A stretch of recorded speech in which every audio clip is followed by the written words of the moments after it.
Donc salut à toutes et à tous, nous revoilà dans ce tutoriel, un tutoriel spécial mini tuto. Donc c'est le premier épisode mini tuto, donc je pense que ça va bien aller. Dans ce tuto on va parler un peu sur Google Chrome et je vais vous faire voir des astuces sur Google Chrome et des choses que vous connaissez pas. Je pense que vous la connaissez pas. Trois tutos en un. Donc premièrement je vais vous apprendre comment mettre des petits icônes comme ça. Pas comme celui-là, avec le texte, pas avec le texte. Je les appelais les mini tutos car c'est vraiment pas besoin de faire un grand tuto pour vous expliquer des trucs comme ça. C'est pour cela ils sont des mini tutos. On va commencer avec le premier. On clique droit sur I Snow. Donc c'est le favori que j'ai laissé pour le tutoriel. Donc clique droit, puis modifier. Donc ici je vais changer justement, je vais supprimer le nom de favori. Donc comme ça, on clique sur enregistrer. Voilà. Donc vous remarquez que le texte est enlevé. Voilà, vous avez seulement l'icône. Aussi ça marche avec d'autres trucs. On va essayer avec les abo gazette. Comme ça, clic droit, modifier, et on enlève le texte enregistré. Voilà. Donc je pense que celui-ci c'est le premier tuto. Donc on passe sur le deuxième. Donc le deuxième on va parler sur le navigateur privé. Un navigateur vraiment que j'adore trop et n'enregistre pas ma historique. Donc, pour naviguer avec le navigateur privé, donc cliquez sur ces trois tirets là, puis nouvelle fenêtre de navigateur privé, ou sinon contrôle maj N. Donc, à quoi sert le navigateur privé? Il n'enregistre pas ta historique. Il ne laisse aucune trace sur le Google Chrome ni rien. Si j'ouvre YouTube comme ça,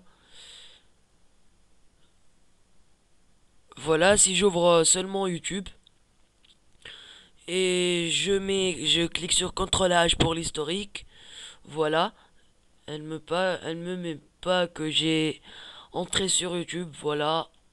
Donc vous remarquez que c'est le dernier truc que j'ai entré, c'est Gmail. Aussi, si j'entre sur Google, comme ça, je réfléchis, voilà, il n'enregistre pas sur l'historique. Donc aussi, je pense qu'il n'envoie pas des données aux fournisseurs et de votre internet. Donc pour moi, le meilleur avantage de navigateur privé, c'est qu'il n'enregistre pas ma historique et quand j'essaye d'entrer avec deux autres comptes, par exemple, si je me connecte sur Abo ici, je me connecte sur un compte ici et pareil sur un compte ici. Je peux jouer avec deux comptes, même sur Facebook, même sur Twitter, même sur des forums. Je peux entrer avec double compte. Tout ça au navigateur privé. Donc voici le deuxième tuto, désolé. On n'a plus besoin de navigateur privé en ferme. Maintenant je vais vous faire voir une commande vraiment cool et que j'utilise beaucoup. C'est par exemple si vous regardez une vidéo sur YouTube. Par exemple, j'étais en train de regarder une de mes vidéos. Non, pas une de mes vidéos. Par exemple, j'entre dans une chaîne. Attendez. Par exemple, je suis en train de regarder cette vidéo et par faute j'ai fermé la vidéo. J'ai cliqué sur ce petit croix.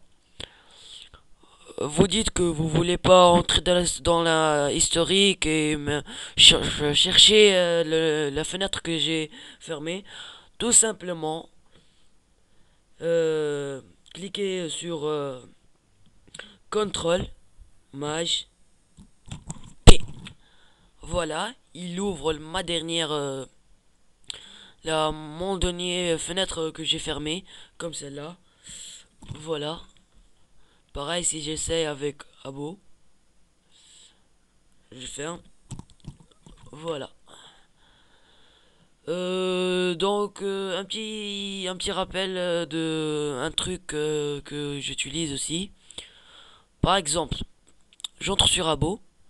Donc c'était celui-ci c'est le quatrième mini tuto. Donc c'était 4 tutos en un.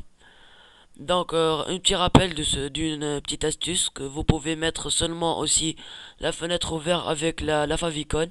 Donc clic droit et épingler l'onglet. Voilà, j'utilise Google aussi. Voilà. Donc, si vous voulez le reprendre, retirez l'onglet et vous fermez. Donc, c'était le fin de mini tuto. Le premier épisode de notre mini tuto. Donc, les autres sera sur Minecraft. Comment enlever le problème bad card driver et autres trucs.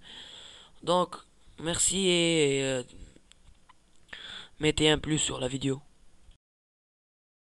Are you ready for the rough?